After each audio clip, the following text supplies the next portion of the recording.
Je travaillais comme superviseur d'usine. Je travaillais en rotation constante sur 7 jours, et, cette semaine-là, je travaillais de 12 h à 8 h du matin. C'est en décembre, par un matin froid et vif, que j'ai poinçonné ma carte de pointage, et que j'ai pris le chemin de la maison. J'attendais ce matin avec impatience, car j'avais prévu de faire une randonnée seule.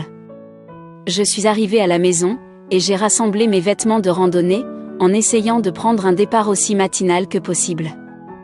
Mon mari était déjà parti au travail, comme la plupart des gens qui ont des horaires de travail normaux. J'avais l'habitude de l'appeler lorsque je partais en randonnée, mais comme j'étais pressée ce matin-là, je ne l'ai pas fait. J'avais fait environ 2 miles de randonnée jusqu'au sommet de la colline, et j'y suis arrivée vers 10 h 15. Je me trouvais à une vingtaine de pieds de hauteur sur la face avant, face à une épaisse parcelle de pins. La face arrière faisait face à la rivière, et tombait sur d'énormes rochers dans la rivière. J'admirais le ciel magnifique lorsque j'ai soudainement perdu pied, et suis tombée vers la rivière en contrebas. Au début de ma chute, je pouvais voir la rivière remonter rapidement. Je savais que c'était la fin pour moi, et bien que ce ne soit que quelques secondes avant l'impact, c'était comme si j'étais au ralenti. Tant de pensées se bousculaient dans mon esprit. Mon mari, ma fille, ma famille, et personne ne sait où je suis. Est-ce qu'on me retrouvera un jour ? Puis, ce fut l'obscurité. Combien de temps cette obscurité a duré, je ne sais pas. Puis quelque chose de merveilleux s'est produit. J'ai senti que je quittais mon corps. Je flottais à quelques mètres dans les airs au-dessus de la rivière. J'ai regardé mon corps avec des sentiments mitigés.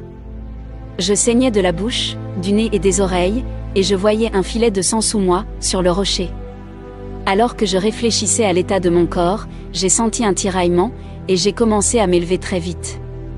Je voyageais à une vitesse élevée dans l'atmosphère. Lorsque j'ai quitté l'atmosphère, j'ai regardé en arrière, et j'ai pu voir la Terre. Quelle vue magnifique!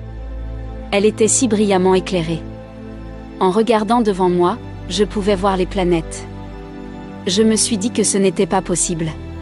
Où est Jésus?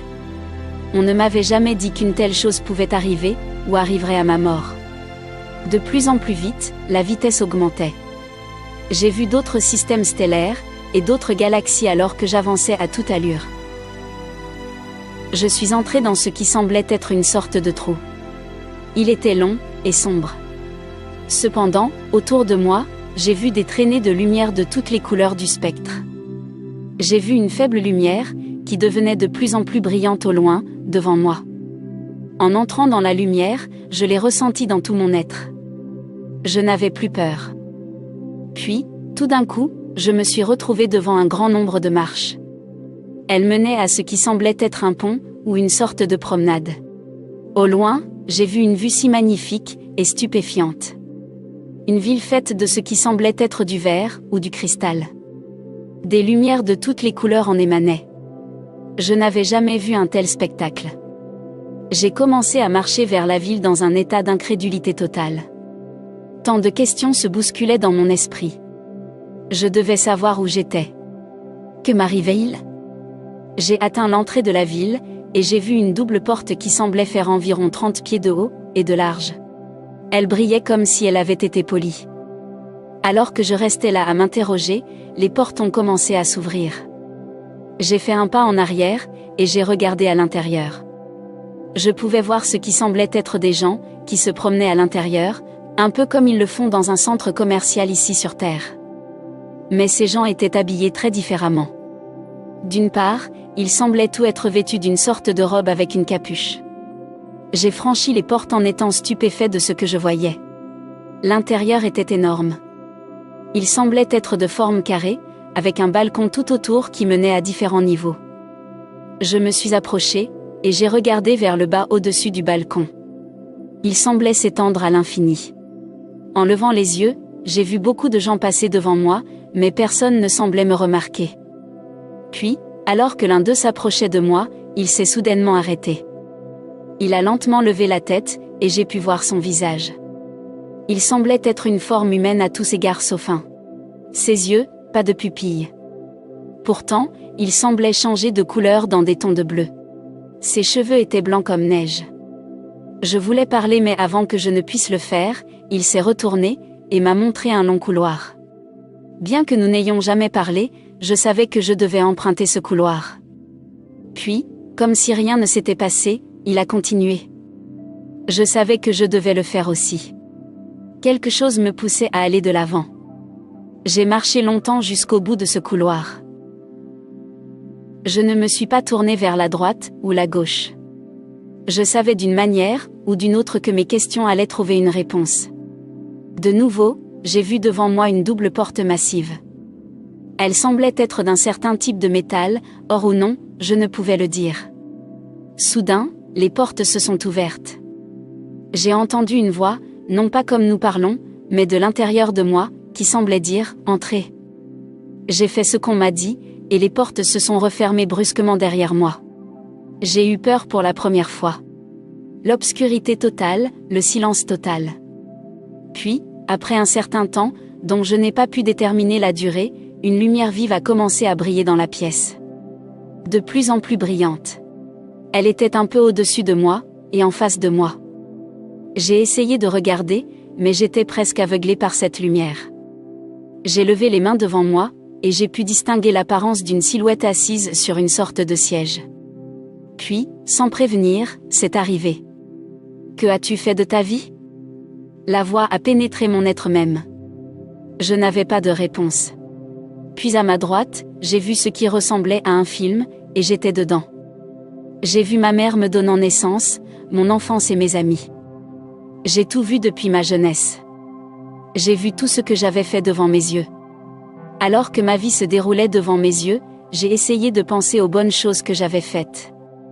J'ai été élevé dans l'église, et j'ai été très actif dans les fonctions de l'église, mais alors que je réfléchissais à cela, j'ai vu un homme dans sa voiture qui était en panne d'essence. Il y a environ 1 an, je m'étais arrêté pour le conduire à un magasin local. Je lui avais acheté de l'essence car il n'avait pas d'argent, et je l'avais aidé à reprendre sa route. Je me suis demandé pourquoi je voyais cela. La voix était forte et claire.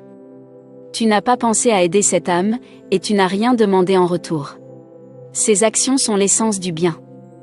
J'ai également vu toutes les personnes que j'avais blessées, et on m'a montré comment mes actions avaient déclenché les actions des autres. J'étais stupéfait. Je n'avais jamais pensé que ma vie avait un effet sur les actions des amis, de la famille, et des autres personnes que j'avais rencontrées. J'ai vu les résultats de tout ce que j'avais fait. Je n'étais pas du tout satisfait. J'ai regardé jusqu'à la fin des événements. En effet, j'avais fait si peu de choses de ma vie. J'avais été égoïste, et cruel à bien des égards. J'étais vraiment désolée d'avoir fait si peu. Puis, de nouveau, j'ai entendu la voix parler haut et fort. Tu dois revenir. Mais je ne voulais pas rentrer. J'étais content de rester, et j'avais envie de rester même après les choses que j'avais vues et entendues. J'ai tant de questions, ai-je répondu, des choses que je dois savoir, mais que je ne comprends pas. Tu dois revenir, et aider les autres à changer en changeant ta vie. Les médecins voudront t'opérer. Ne te laisse pas faire. Si tu le fais, tu ne pourras plus jamais marcher. Tu seras visité par celui qui t'apportera les réponses aux questions que tu te poses. Quand je t'appellerai, tu reviendras. Tu te remettras de tout ce qui s'est passé, si tu fais ces choses. Regarde, et vois ce qui est devant toi. Je me suis retournée, et j'ai vu la terre en pleine tourmente. Les guerres, et la mort, des spectacles terribles. Des villes s'écroulaient, et de nouvelles étaient construites. J'ai vu les États-Unis, et un volcan qui explosait, couvrant de nombreuses villes de ténèbres. J'ai regardé, et j'ai vu l'effondrement de notre gouvernement, tel que nous le connaissons. Des gens tuant pour de la nourriture, et de l'eau, des scènes horribles. J'ai vu ce qui semblait être une explosion géante dans l'atmosphère de la Terre, et beaucoup de terres ont été détruites. J'ai regardé, et j'ai vu un nouveau type de personnes, plus jeunes et de nature pacifique. Il ne restait que peu de villes, mais ces gens semblaient être satisfaits. Il est temps pour toi de partir, ai-je encore entendu. Mais je voulais en voir plus. Puis les portes se sont ouvertes, et je me suis sentie presque transportée dans le couloir. J'ai franchi les portes de la ville, et je me suis sentie passer à travers ce trou par lequel j'étais arrivée. Plus vite, je suis allée, incapable de m'arrêter. Je suis entrée dans l'atmosphère de la Terre, et j'ai vu la rivière en dessous. J'ai vu mon corps qui était toujours là, immobile. Puis ce fut comme une décharge électrique si forte, que je sentis mon corps sauter. J'ai ouvert les yeux, et j'ai vu les arbres au-dessus, et la ligne d'horizon. Puis, oh mon Dieu, la douleur. Je luttais pour chaque respiration, m'étouffant dans mon propre sang. J'ai réussi à rouler sur le ventre, la douleur était tout ce que je pouvais supporter. J'ai regardé le ciel, et j'ai vu que le soleil était plus bas que dans mon souvenir. J'ai regardé ma montre. Il était 17h30. Il se faisait tard, et je savais que je ne tiendrais pas beaucoup plus longtemps, alors j'ai commencé à ramper sur le ventre. J'ai réussi à ramper jusqu'à un sentier, qui descendait vers la rivière. J'ai rampé et rampé, la douleur était si forte que je me suis évanouie plusieurs fois. J'ai rampé à travers les broussailles épaisses, et les ronces. Je voulais abandonner, j'étais si fatiguée, et je souffrais tellement. Je savais cependant que je devais arriver au moins jusqu'à l'endroit, où l'on pourrait me trouver. J'ai regardé devant moi, et j'ai vu la route sur laquelle je vivais à travers les arbres. Je pouvais entendre des bruits au loin. Oui, merci mon Dieu, me suis-je dit. Je me suis finalement retrouvée sur la route, et j'ai commencé à crier faiblement à l'aide. Mais j'étais trop épuisée, et je suis restée allongée sur la route. Mon beau-père revenait du travail, et m'a trouvée allongée sur la route. Je l'ai entendu dire, tout va bien, les secours arrivent. C'est le dernier souvenir que j'ai eu, jusqu'à ce que je voie les lumières à l'intérieur de la salle d'urgence. Un médecin se tenait à mes pieds. Vous pouvez sentir ça ? A-t-il dit. Sentir quoi ? J'ai demandé. Il m'avait piqué les pieds, et les jambes. J'étais paralysée. Nous ne pouvons pas vous aider ici, a-t-il dit. Nous vous envoyons en ambulance dans un hôpital, qui peut soigner vos blessures. Que ce soit à cause de la douleur ou des médicaments, je me suis endormie comme une masse. Le lendemain après-midi, je me suis réveillée pour trouver 2 médecins debout au pied de mon lit d'hôpital. Ils se sont présentés comme mes médecins traitants, et ont commencé à m'expliquer que je devais être opérée immédiatement. Les os de mon dos qui étaient cassés, exerçaient une pression sur mon nerf spinal, provoquant une paralysie. J'ai alors entendu l'avertissement que j'avais déjà entendu auparavant. Ne les laisse pas t'opérer, ou tu ne marcheras plus jamais. Je comprenais parfaitement, mais je savais qu'ils ne le feraient pas. Je leur ai dit que je devais d'abord voir mon mari, et ma fille. Mon mari est arrivé avec ma fille peu après la visite du médecin. Je lui ai raconté ce qu'ils avaient dit. Il m'a dit que je devais réaliser, qu'il faisait ce qui était nécessaire pour m'aider. Je ne savais pas comment lui dire ce que j'avais vécu. J'ai essayé de lui dire, que j'étais convaincue que je ne devais pas être opérée. Bien qu'il ne soit pas d'accord, il a respecté mes souhaits. Lorsque les médecins sont revenus, et que je leur ai fait part de ma décision, ils étaient très contrariés. J'ai écouté conférence sur conférence. L'un d'entre eux m'a dit, si vous ne voulez plus jamais marcher, c'est votre choix. Puis ils sont partis.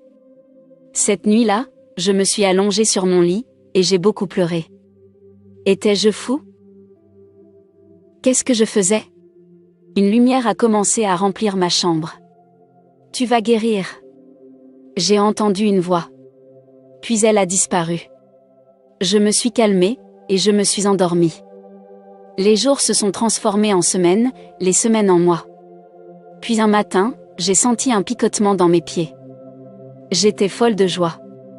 J'ai dit à l'infirmière que je voulais me lever et marcher. Elle m'a regardé fixement et a dit, « On verra, on verra. » Je savais que j'étais guérie sans aucun doute. L'infirmière a passé un coup de fil à mon médecin, et le lendemain matin, il est passé. « Vous croyez que vous pouvez marcher ? » m'a-t-il dit. « Oui, lui ai-je répondu. »« Eh bien, nous allons voir. » Quelques heures plus tard, on m'a emmenée dans la salle de kinésithérapie. Ils m'ont transportée dans un lit, et m'ont soulevée à la verticale. L'infirmière m'a aidé à me placer devant un ensemble de barres parallèles. J'ai agrippé les barres, et placé mes pieds fermement sur le sol. 1 pas, 2 pas. Mon Dieu, elle marche, a dit l'infirmière à celle qui m'avait fait descendre. Les jours suivants ont été difficiles. Je me suis rendue à plusieurs reprises en kinésithérapie, et j'ai passé de nombreuses radiographies sur ordre de mon médecin. Mon mari et ma famille étaient tous stupéfaits, mais je savais. On me l'avait dit. Le reste devait être vrai aussi. Mon médecin a été encore plus étonné lorsqu'il a constaté qu'aucun os n'exerçait de pression sur mon nerf spinal. J'utilise sa citation, « Ce n'est pas normal. Il semble qu'une puissance supérieure ait fait pour vous, ce que nous allions essayer de corriger par la chirurgie. » Je n'ai jamais rien vu de tel auparavant. Depuis ce jour, ma vie a changé, et j'ai pu aider les autres d'une manière dont je n'avais jamais rêvé. Je voulais partager cela avec tous, car c'est ce qui m'a fait avancer dans ma quête de la vérité. Paix et lumière à tous.